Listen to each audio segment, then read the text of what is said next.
우리 마가복음 4장 21절 25절 말씀 함께 나누도록 하겠습니다. 제가 늘 말씀 나누는 거지만 어떤 본문을 다룰 때는 그 자체를 해석하는 것도 참 중요합니다.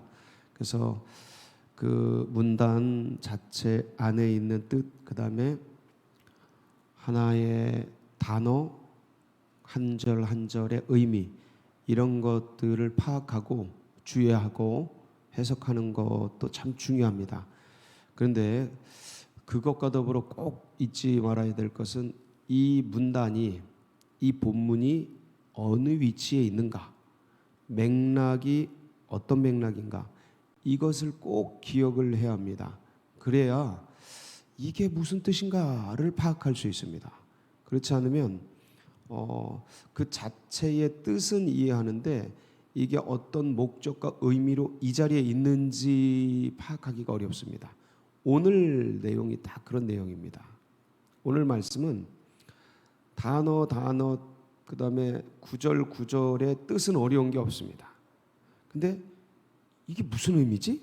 하고 이제 조금 혼란스러울 수 있는, 그리고 해석은 하는데 어떤 주관적인 해석, 아이제시스라 그러죠.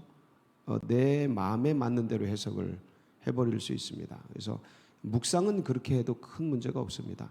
묵상은 내가 하나님 앞에 읽고 오늘 해주신 마음을 듣고 그렇게 은혜 받는 것이라. 근데 성경 해석은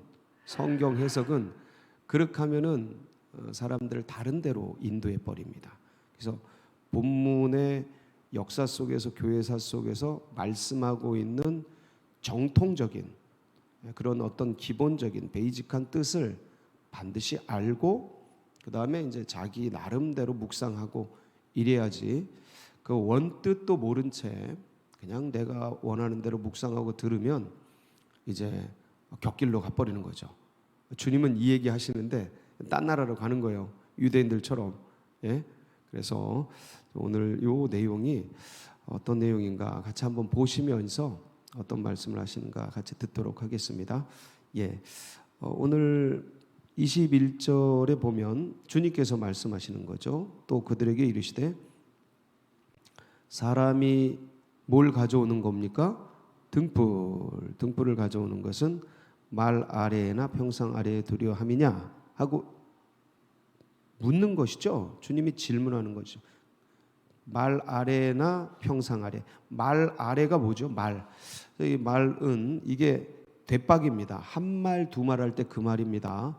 예, 타는 말이 아니고 말하는 말 이런 게 아니고 한 말, 두 말 할 때 쓰는데 이게 이제 대박, 이게 말이죠.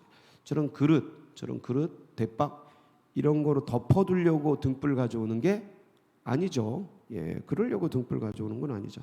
평상 아래, 뭐 우리가 뭐 여름날 그 평상을 깔고 쉬기도 하고 그러는데 뭐 어떤 침대 밑 이런 데다 등불 두려고 가져오는 건 아니죠. 그래서 등불을 가져오는 목적이 뭐냐라고 묻는 거죠.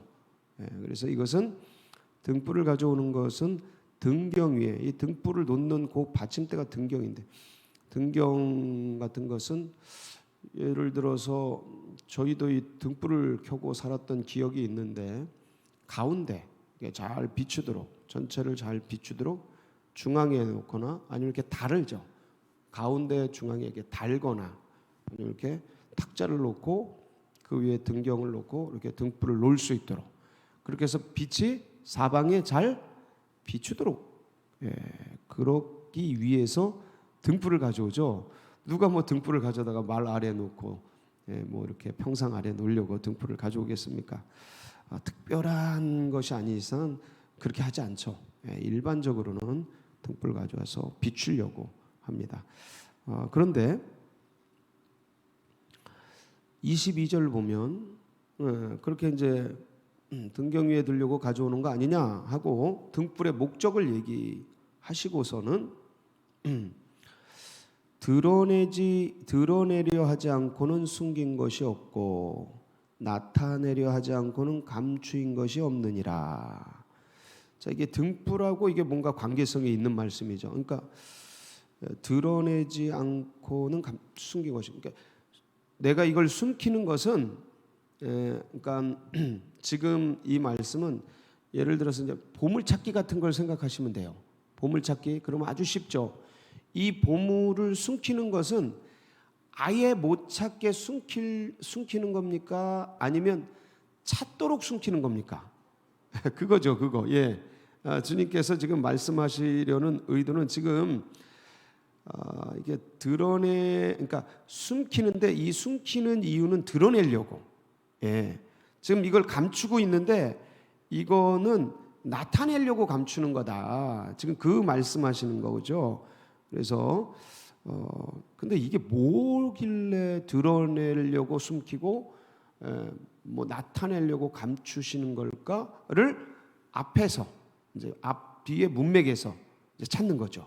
이게 뭘까? 지금 무슨 얘기를 이 뜻 단어 하나하나는 어려운 게 없어요. 근데 뭐지 이게 등불이 뭘 의미하고 등불도 비유죠. 지금 등불도 비유입니다. 등불 비유예요. 그러고 뭔가를 숨기고 뭔가 감추는데 드러내시려고 하는 거예요. 나타내시려고 하는 거예요. 그게 뭐냐라는 거예요. 그게 뭐 같아요? 진리죠. 진리. 그러니까 여기 맥락에서는 진리예요. 왜냐 앞에 밭에 감추인 네 가지 비유 가시떨기 그다음에 네 가지 땅에 떨어진 씨 비유를 하셨지 않습니까? 그 네 가지 비유. 그다음에 오늘 본문이 위치해 있고 그 다음 내일부터 할 게 또 뭡니까? 자라나는 씨의 비유죠. 그러니까 이게 어떤 천국의 비밀 같은 거예요. 앞뒤에 비유가 있고 그 사이에 지금 이게 있지 않습니까? 그러니까 지금 나는 드러내려고 지금 감추고 있다. 나타내려고 숨기고 있다. 뭐를요? 뭐를?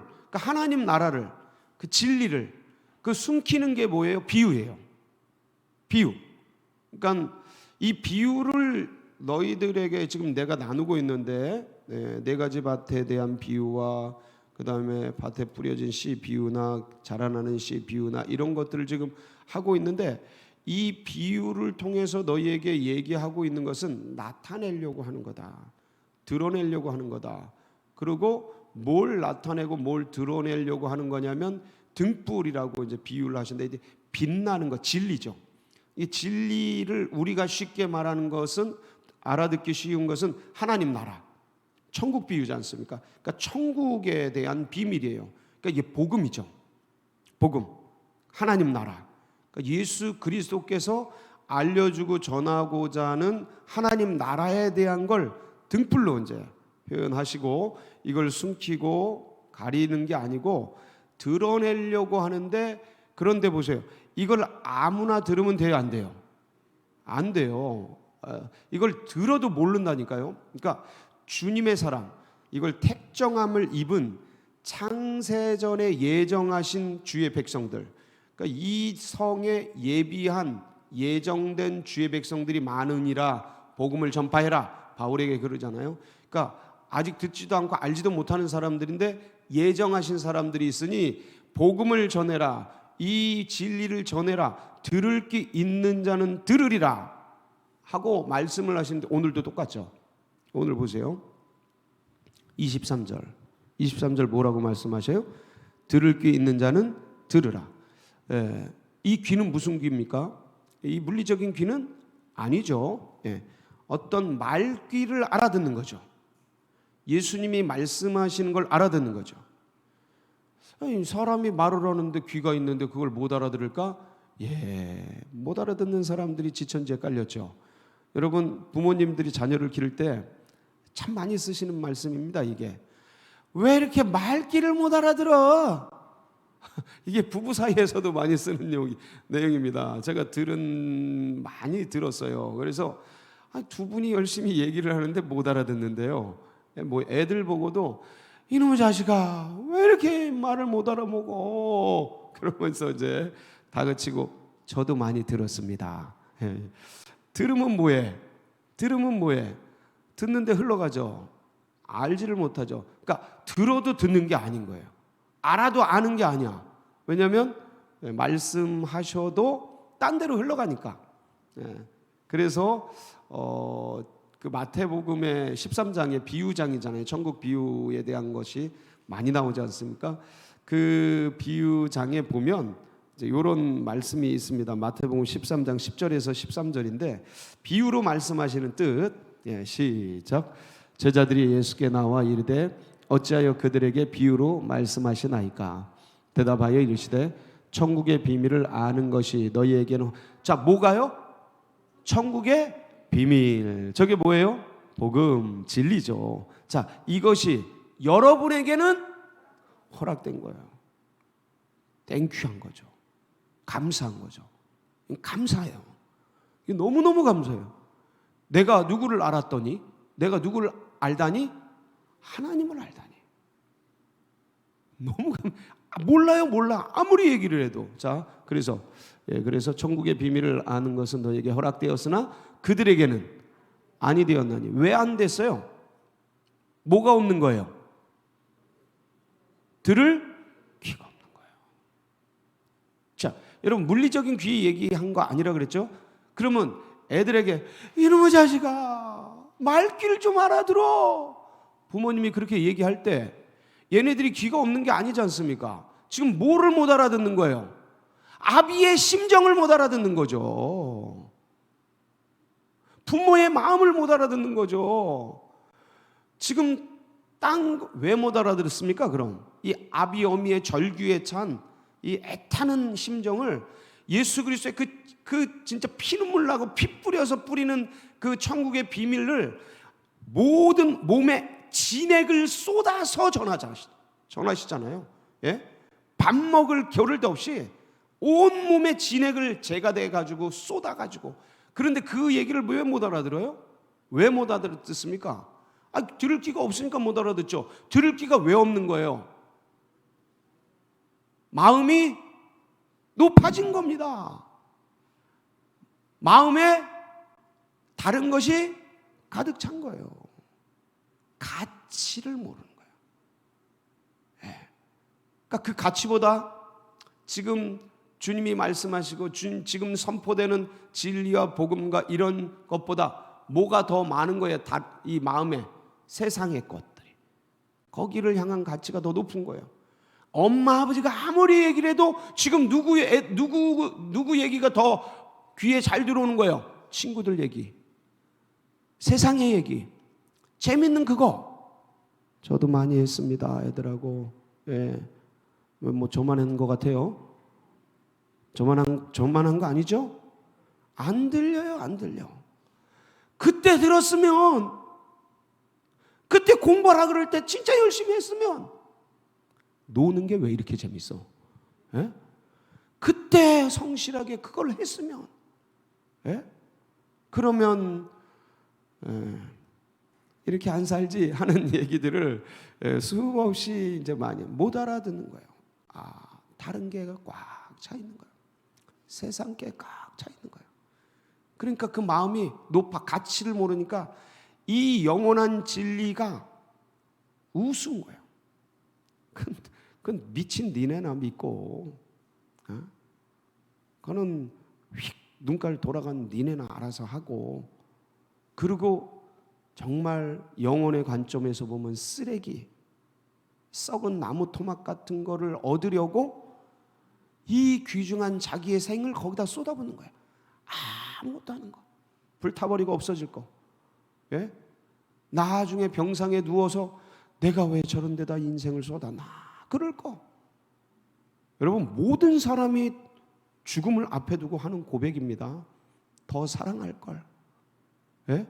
9.11 테러 때 그 3,000명이 죽어나가는 그 모든 대화에 거의 대부분이 다 뭐예요? 마지막 지금 무너지는 거, 불타오르는 거, 폭파되는 그 순간에 전화를 하고 뭔가 음성을 남기고 그러는데 다 뭐예요? 사랑해. 더 사랑할 걸. 보고 싶어. 사랑해. 이거죠. 그러니까 뭐 딴 게 아니에요. 뭐 돈 더 벌 걸, 더 운동 많이 그런 게 아니에요. 그러니까 주님의 말씀이 진리라는 게 하나님 사랑하고 이웃 사랑하고 사랑하며 살아라. 이게 서로 사랑해라. 이게 그 앞에 딱. 근데 온 것과 가슴에 그게 제일 중요한 건데, 제일 귀중한 건데 그게 안 보이고 온갖 것이 속에 다 들어가서 딴 걸 추구하는데, 그 온갖 것을 더 귀히 여기고 가치 있게 여기고 세상 것을 그렇게 보배롭게 여기는 그 마음이 왜 있냐? 교만해서 그래요. 교만해서. 내가 그게 생각하는 게 맞다는 거예요. 그러니까 중심에, 인생의 중심에, 마음의 중심에 누가 들어 앉아 있는 거예요? 자기가 앉아 있는 거예요. 자기가. 하나님이 가치가 있고 하나님이 소중하고 하나님이 앉아 계셔야 되는데 그게 안 되는 거예요. 그러니까 안 들리는 거예요.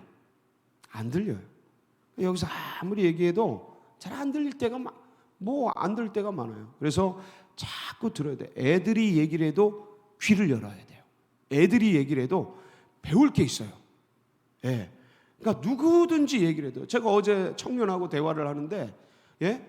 이 청년의 얘기를 하는데 차 한잔 마시면서 얘기를 하는데, 들을 게 있어요. 그 심중 속에 그 익혀 있는 그 마음들이 있는 거야. 그거 듣는데 참 가슴이 따뜻하더라고요. 참 돌아오면서 너무 좋아가지고 행복했어요. 예? 그럼요. 누구든지 들을 귀가 있는 거예요. 나누고 그렇게 해서. 자, 그래서 24절에 보면 보세요. 들을 귀가 어떻게 형성이 되나? 24절 시작. 또 이르시되 너희가 무엇을 듣든가 스스로 삼가라. 너희의 헤아림은 그 헤아림으로 너희가 헤아림을 받을 것이요 더 받으리니. 자, 너희가 무엇을 듣든가 스스로 뭐해라? 삼가라. 이건 진지하라는 소리예요. 진지해라. 그 어떤 듣는 것에 대해서 스스로 진지하게 겸손하게 잘 받으라는 거예요. 예, 잘 구별하는 것이죠. 자, 분별하라는 거예요. 삼가는 거예요, 이게. 그러니까 마음을 높은 데 두지 말고 겸비하게 허리를 숙이고 진지하게 깨닫기 위해서 듣고 나누고 하는 것이죠. 그럴 때 더해지는 거예요. 이게 부익부 빈익빈인데, 영적인 부익부 빈익빈이에요. 자본주의 사회는 이 부익부 빈익빈이 아주 극명하게 나뉘지 않습니까? 자본을 가진 사람들은 더 자본을 벌고 없는 사람들은 더 이게 영적으로도 똑같아요. 영적으로도 깨닫는 사람은 더 깨달아요. 영적으로 더 부유해져요. 그리고 더 많이 행복해져요. 근데 이게 듣지 못하는 사람은 그 있는 것마저도 더 사라져요. 없어지고 못 쓰니까 악순환에 빠지는 거예요. 근데 들을 게 있는 자들은 스스로 삼가서 조신하게 진지하게 겸비하게 그 상대방의 이야기를 듣고 낮은 마음으로 그걸 받을 줄 아는 사람들은 점점점 선순환에 들어가서 더 부유해지는 거예요. 사랑하는 성도 여러분, 오늘 이 예수 그리스도의 비유를 통해서 네 가지 밭 얘기를 하고 이제 또 앞으로 더 많은 얘기들을 해 나갈 텐데, 진리가 여기서 펼쳐질 텐데, 들을 때마다 정말 목마른 사슴이 시냇 물을 찾기에 갈급한 같이 하나님 오늘 저에게 무슨 말씀을 주실까요? 하고 사모하는 마음으로, 예? 진짜 호랑이 사자가 먹이를 딱 앞에 두고 진짜 진지하거든요. 예? 사슴 한 마리 잡는데 온 전신을 써요. 예? 그 사자가 이렇게 나가지 않고 딱 숨어가지고, 그러니까 온 에너지를 다 쓰고 집중을 하고 미세한 미동 하나 움직이지 않도록 서서히 걷고, 그러니까 오는 소리도 못 들어. 그러니까 그렇게 목마른 사슴처럼 갈급한 영혼으로 주의 은혜의 말씀을 사모하는 마음으로 그렇게 나갈 때 여러분의 심령은 더 부익부대하고, 10달란트 받은 사람에게 더 줘라 하고 그러는 것처럼 더 부유해지고 영적 적용이 확장되고 그리스도에서의 장성한 분량까지 자라가는 그런 은혜의 깊이가 있기를 주의 이름으로 축복합니다. 같이 기도하시겠습니다. 정말 하나님의 세계를 이렇게 우리에게 펼쳐주신 것, 이 계시를 열어주신 것 자체가 기가 막힌 은혜입니다. 열려주신 계시 자체이신 예수 그리스도를 우리가 만나고 누리고 이렇게 참 말씀을 통해 생활을 통해 그분을 볼 수 있고 경험할 수 있고 성령을 통해 영과 영이 교제하는 건 이거는 인간이 누릴 수 있는 가장 극한 행복입니다. 은혜입니다. 뺏기지 마세요. 세상 것에, 내 감정에, 상황에 꼭 붙들고 오늘도 큰 은혜 속에 행복한 날이 되시고, 그리고 지금 환우들 여러분들이 계신데 특별히 어제 이제 양계순 권사님 수술을 잘 했습니다. 그래서 회복을 하시는데 회복이 잘 되도록, 초기의 암인데 잘 회복되도록 그렇게 기도해 주시고, 어제 이제 신명식 장로님 아버님이 저희 화수목 기도회 플러스에서 함께 전체가 기도했는데 급성 심근경색으로 어제 스텐트를 했어요. 80세가 넘으신 고령이라 전신마취하는 게 어려워서 기도를 다 같이 했는데 은혜 중에 스텐트 수술이 잘 됐다고 합니다. 그래서 잘 회복하도록 두 분을 위해서 특별히 기도해 주시고, 계속해서 기도했던 환우들 위해서 함께 마음 모아 주시고, 여러분 이제 우리 또 연말 송구에 오신 예배뿐만 아니라 여러분 가지고 있는 기도 제목 붙들고 우리 주여 부르짖고 다 같이 기도하며 나갑니다. 부르짖습니다. 주여